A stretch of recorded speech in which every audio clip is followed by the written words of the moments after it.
Screen पे एक तस्वीर देख रहे हैं। अजीत डोभाल पहुंचे हैं सऊदी अरब। अब अगर यहाँ अजीत डोभाल पहुंचे हैं तो कुछ न कुछ बड़ा तो जरूर चल रहा है, लेकिन इस बीच ये भी देखने को मिल रहा है कि तुर्की के अर्दोगन भी पहुंचे हैं। क्या चल रहा है? एक खास मीटिंग अमेरिका में भी हो रही है। जियोपॉलिटिक्स में इजराइल सऊदी की इस वक्त बहुत सारी चीजें चल रही हैं और सबसे बड़ा अगर कोई बुरी तरीके से फंसा है तो वो पाकिस्तान फंसा है। सऊदी से सैन्य गठबंधन पाकिस्तान को इतना महंगा पड़ेगा, पाकिस्तान ने कभी सोचा भी नहीं होगा। यूएई को ने पाकिस्तान को 2 अरब डॉलर के लोन दिया है और इस लोन के बावजूद इन्होंने जाकर सऊदी अरब के साथ एग्रीमेंट, ये सोच रहे थे कि शायद वैसे ही बैलेंस हो जाएगा जैसे भारत बैलेंस कर लेता है, लेकिन इस बार ऐसा हुआ नहीं। दरअसल हुआ ये कि 2 अरब डॉलर के लोन पर 6.5% का ब्याज लगता है और ये अब चुकाने की बारी आ गई है पाकिस्तान की, लेकिन पाकिस्तान ने अभी तक इसे चुकाया नहीं है, जिसके बाद इसे 30 दिन के लिए आगे बढ़ाया गया है। पाकिस्तान चाहता है कि इस पर ब्याज कम हो जाए और समय भी लंबा मिले, लेकिन यूएई ने बड़ा कठोर रुख दिखाते हुए सिर्फ 1 महीना दिया है। ये पहली बार है जब यूएई ने कर्ज के मामले में पाकिस्तान को इतना कम समय दिया है। इसे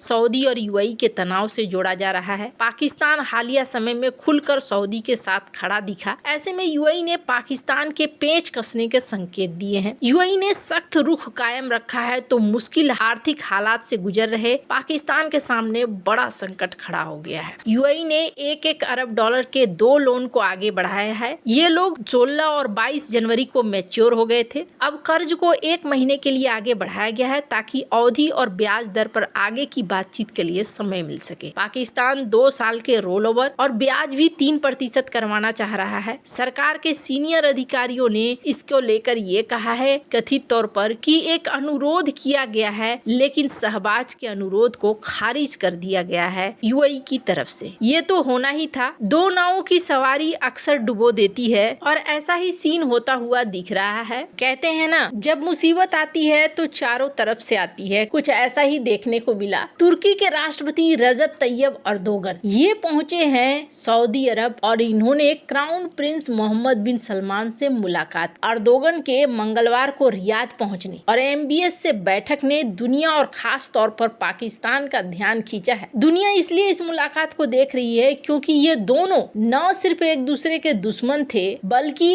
अब रक्षा समझौते भी कर रहे हैं। दूसरी ओर पाकिस्तान के लिए ये दौरा एक झटके की तरह है। पाकिस्तान की कोशिश तुर्की को अपने और सऊदी के रक्षा समझौते में शामिल करते हुए इस्लामिक नाटो बनाने की थी, लेकिन अर्दोगन ने इस्लामाबाद को दरकिनार करके सीधे एमबीएस से बातचीत की है। तुर्की और सऊदी अरब ने जो जॉइंट डिक्लेरेशन जारी किया है उसमें उन्होंने डिफेंस संबंधों पर जोर दिया है। दोनों पक्ष मौजूदा डिफेंस सहयोग समझौते को एक्टिव करने पर सहमत हुए हैं। साथ ही क्षेत्रीय सुरक्षा और स्थिरता के लिए मल्टीलेटरल प्लेटफॉर्म के जरिए संबंध सुधारने की भी बातचीत की गई है। तुर्की के राष्ट्रपति रजब तैयब अर्दोगन 2 साल से ज्यादा समय में सऊदी की पहली यात्रा है। एक दूसरे के कॉम्पिटिटर थे। चूंकि अर्दोगन बनना चाहते थे खलीफा, लेकिन अब धीरे धीरे अर्दोगन अपने तरीके को बदल रहे हैं। हालांकि ये सऊदी के लिए मुश्किल हो सकती है, इसलिए मुश्किल हो सकती है सऊदी के साथ बैठकर कहीं बड़ा धोखा ना कर दें अर्दोगन। अर्दोगन का जो अभी तक का इतिहास रहा है वो कुछ ऐसा ही रहा है। इनके लिए मायने करता है कि अभी किस तरीके से कौन से मौके को संभालना है। लेकिन यहाँ पर अगर आप देखेंगे तो कुछ घटनाक्रम हो रहे हैं। अर्दोगन सऊदी अरब पहुंचे हैं। इसके बीच में ये भी देखने को मिल रहा है कि सऊदी